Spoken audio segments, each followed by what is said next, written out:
where to use the object diagram. So let us answer this question.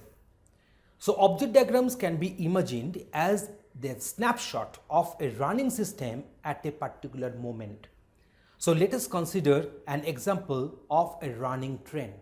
So whenever an application is running, different types of transactions are taking place, different types of operations are getting initiated, different classes are having different instantiation in different object names, and those objects are containing different values, different methods are getting executed. So actually you are taking one snapshot of those objects which are available in a single instant of time of the application running.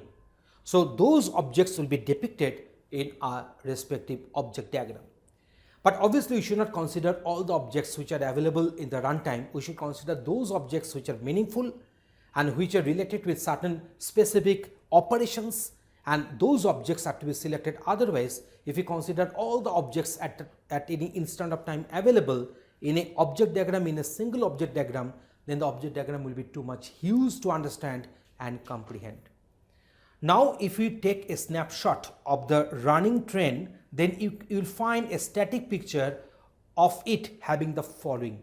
So here you see train is the class, and train number 1 is one of the instances, one of the objects, and these are the respective attributes are there defined in the train, and they have got initialized with the value 11, then express, then 150, and here this is a get train ID is nothing but one method which will return the ID of the train, and then we are having this set type where express has been passed as input argument of the type text, and then in service it is having one boolean as input argument. It may be true, it may be false. True means the train is in service, false means the train is in the car shed or is not in the service.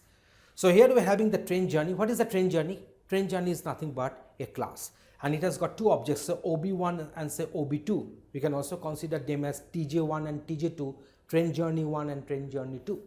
So here we are having three attributes are there which were defined under this train journey class.